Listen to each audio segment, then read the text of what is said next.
Hi, it's Mark here.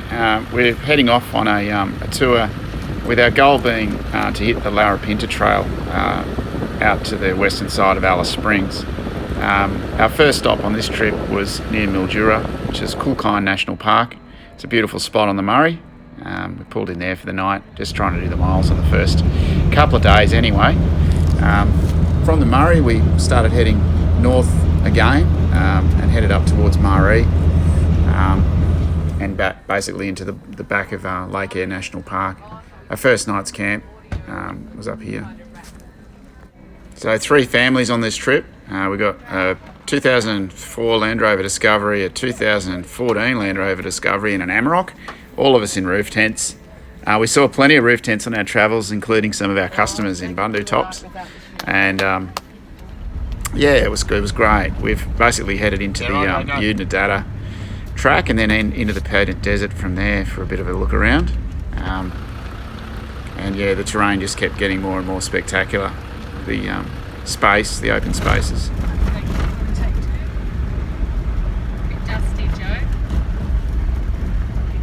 Another time.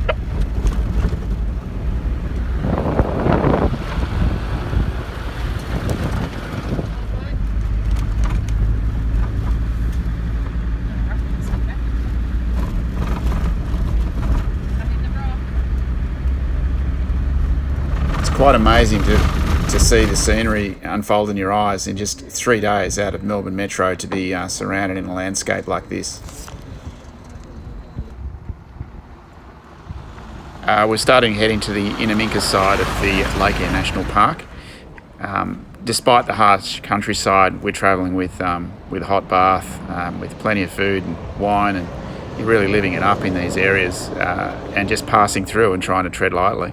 But yeah, it's I really do feel for some of the early explorers that would have tried to tackle this landscape on foot or on horseback. It just would have been incredible.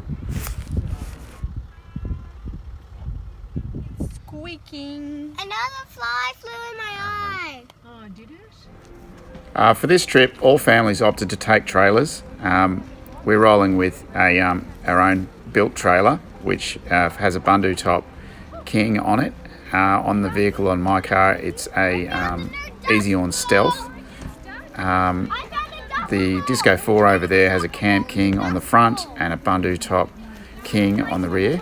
That's a Conqueror 310. Mine started life as a Conqueror 345. We modified both trailers to be able to carry a lot more firewood by lifting the tents off the roof of the trailer and adding firewood compartment, which you can see quite well there on the little 310. And yeah, keeping the trailers light was the goal for us, and fast to set up and move again.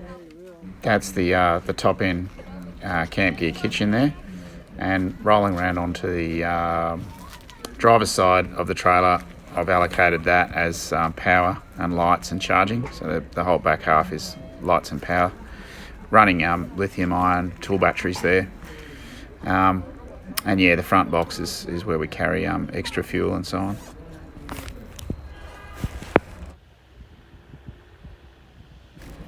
Our desert crossings are a bit different to most of the 4-drive movies you see these days. It's all very slow and steady. Yeah, the basically just really being careful not to destroy any vegetation and not to break anything in the vehicles, and also keep it comfortable for the passengers is definitely the goal. And yeah, we're all wishing we had that air suspension, that Disco 4. I can tell you, it was lovely. This would have been our favourite camp, one of our favourite campsites for the trip, and it was we just basically followed some cattle tracks down a river that wound into nowhere and then across a plain, and there we were. So we kept off the cattle tracks just in case the cattle came back. We thought, we don't want to get bulldozed in the middle of the night. But they didn't come back, which was great. But yeah, rolling again in the morning at 10 o'clock. Had a great night there. It's lovely. Would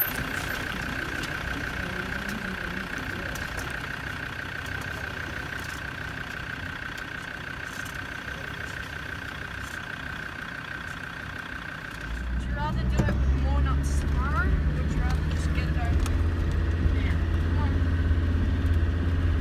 Stop fighting.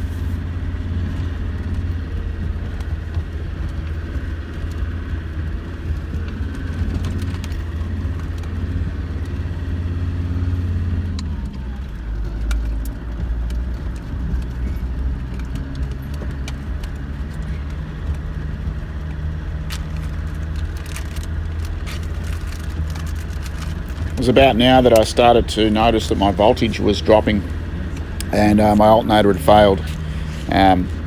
So a bit later, that arvo was stopped, and I just disconnected the alternator and ran the car off the solar panel for the next 5 days.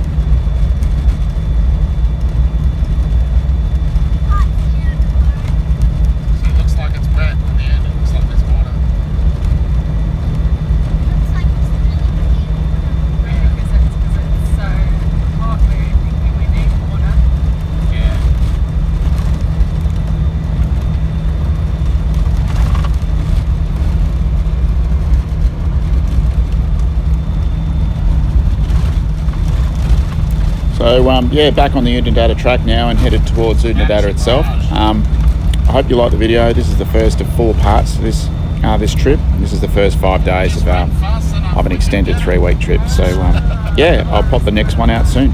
Cheers, thanks for watching.